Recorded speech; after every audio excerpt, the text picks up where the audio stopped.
খবর দিনভরের শুরুতেই বাদুড়িয়ার দিকে নজর রাখতে হবে। বাদুড়িয়ার ব্যবসায়ী নিখোঁজ রহস্য।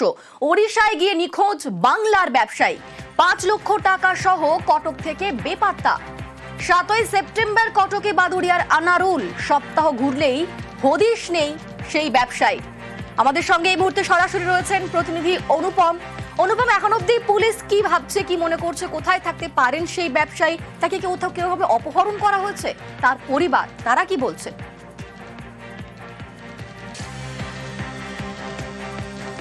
দেখো অনিন্দিতা, প্রথমেই বলে রাখি যে এই যে আনারুল ইসলাম, তার পরিবার কিন্তু পুরোটাই ধোঁয়াশার মধ্যে। তারা কিন্তু পরিষ্কারভাবে কিছু বলতে পারছে না। তার কারণ উড়িষ্যার যে পুলিশ প্রশাসন তারা তাদের সঙ্গে কোনো রকম সহযোগিতা করছে না, এমনটাই কিন্তু অভিযোগ করছে আনারুল ইসলামের পরিবার। তার কারণ যখন থেকে এই যে 8 তারিখ যখন লাস্ট তার পরিবারের সঙ্গে যখন কথা হয়েছিল যে সে প্রায় 4,60,000 টাকা সে সেখান থেকে পেমেন্ট পেয়েছে এবং সেই টাকা নিয়ে সেখান থেকে ফিরছে, রওনা দিয়েছে, কিন্তু তারপরে থেকেই তার সঙ্গে আর কোনো যোগাযোগ হয়নি।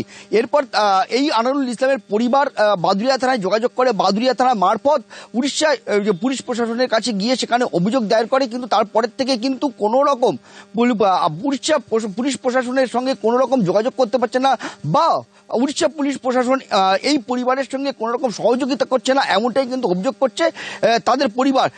তারা রীতিমতো উদ্বিগ্নে রয়েছে। তার কারণ এই যে এই প্রচুর টাকা উড়িষ্যার থেকে তারা নিয়ে ফিরছিল, তারপরে সেখান থেকেই যে সে উধাও হয়ে গেছে বা তাকে কিডন্যাপ করা হয়েছে, সে এখন কি পরিস্থিতি আছে, তাকে কি খুন করা হয়েছে, তার কাছ থেকে কি মুক্তিপণের জন্য তাকে কিডন্যাপ করা হয়েছে, নাকি তাকে খুন করা হয়েছে সেই টাকার জন্য, বিভিন্ন প্রশ্ন কিন্তু তাদের এখন মাথায় ঘুরছে, বা বিভিন্ন রকম প্রশ্নের জন্য কিন্তু তারা কিন্তু রীতিমতো উদ্বিগ্নের মধ্যে রয়েছে। তাদের পরিবারের যেটা দাবি, এবং তারা কিন্তু সরাসরি কিন্তু মুখ্যমন্ত্রীর কাছে যেটা দাবি করছে যে তাদের যে ছেলেকে, তাদের স্বামীকে সশরীরে এবং ভালোভাবে সুস্থভাবে তাদের পরিবারের হাতে তুলে দেওয়া হোক, এবং প্রশাসনের পক্ষ থেকে এটা অবিলম্বে এর একটা তদন্ত শুরু করে তাদের এই আনারুল ইসলামকে যাতে তাদের পরিবারের হাতে তুলে দেওয়া যায়।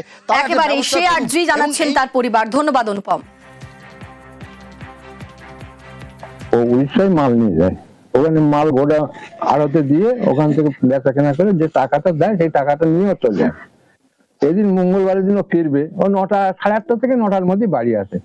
যখন 9টা বেজে গেছে বাড়ি আসছে না, তখন সকাল, তখন আমরা ফোন লাগিয়েছি। ফোন লাগানোর পর তার ফোনের আর কোনো খবর আসছে না। আমাদের মনে হচ্ছে ওই টাকার জন্য তাকে কেউ হাইজ্যাক করে তুলে নিয়ে ওই টাকাটা নেওয়ার জন্য নিয়ে তারা আটকে রেখেছে। কোথায় হয়েছে এটা? এটা হয়েছে সত্তরবাজার, উড়িষ্যার। ওখান থেকে ফেরার সময় হয়েছে। আমি রোববার দিন গিয়েছি। কোথায় গেছে? উড়িষ্যায়। তারপর সেই গিয়ে সোমবারের দিনকে বাড়ি আসছিল। বাড়ি আসলে টাকা নিয়ে আসছিল। কত টাকা? 4,60,000। তারপর আসতে গাড়িতে আসতে ওখান থেকে কিডন্যাপ করে নিয়েছে। করেছে? হ্যাঁ। কারা করেছে কিছু জানতে পারো? আমি জানতে পারিনি।